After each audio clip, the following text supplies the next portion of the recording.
ひょろひょろと枝を伸ばした木、錆びついた門扉、駆け落ちる墓石、悲しみに暮れる人。墓地といえばそんな風景が思い浮かびます。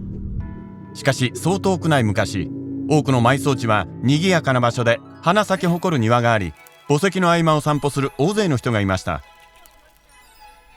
どうして墓地は現在のようになったのでしょうか。何世紀も前からある墓地もあり、世界最大のワディ・アル・サラームも500万の個人が眠っています。しかし墓地の多くは最近できた施設です。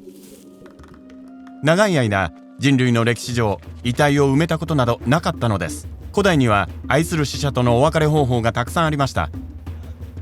亡骸は洞窟に残され、樹上や山の頂上に、また湖に沈められ、海へ放り出され、儀式的に食されたり焼かれたりしました。そんな習慣はどれも今日では奇妙に思えるものでも、死者を敬う方法でした。一方、約12万年前に最初に行われた埋葬は、おそらく罪人に対する方法で、死者を崇める通常の儀式ではありませんでした。しかし初めて土葬した結果、他より利点があることが分かりました。動物や雨風から遺体が守られ、愛する人の亡骸が腐敗するのを目にしなくて済みました。この利点が古代の人々の死者を葬る場所に対する考え方を変え、埋葬が一般的になり始めました。埋葬場所から日用品や儀式に使うものが見つかることがあり、死者がそうした道具を必要とする死後の世界を信じていたことを示唆しています。共同埋葬は北アフリカや西アジアで発祥しました。およそ1万から1万5000年前、その地域で初めて永住という習慣が始まった頃です。遺体が埋められた場所はやがて死者を弔う場所として固定化されました。遊牧騎馬民族スキタイ人はステップ地帯の各地にクルガンという墳丘墓を作りました。エトルリア人は広大な共同墓地を作り、各墓石により格子状の通り道ができました。ローマでは地下墓地カタコンベに仮想の壺と無傷の遺骸の両方が収められました。墓地眠りの部屋という言葉が最初に使用されたのは、古代ギリシャ人が市街地の外れに墓を建てた時でした。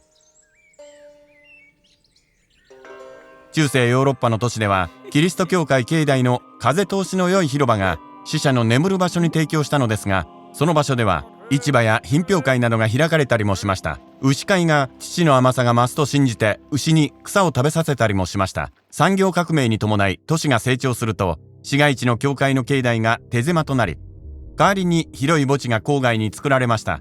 45万平方メートルあるパリのペール・ラシェーズ墓地や、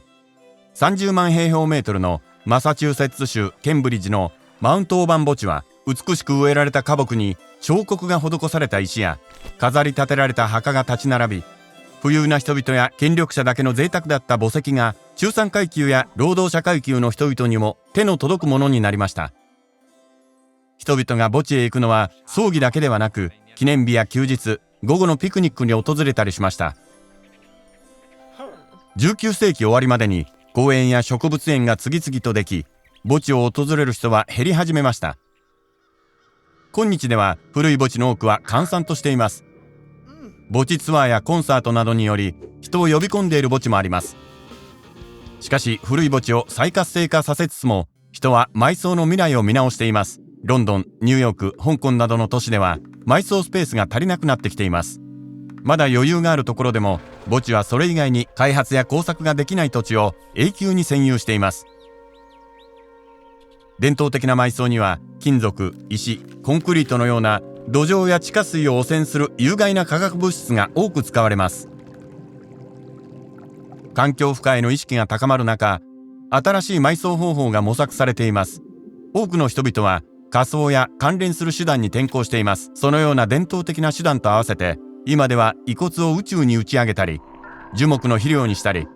宝石に加工したり、花火やタトゥーのインクにしたりできます。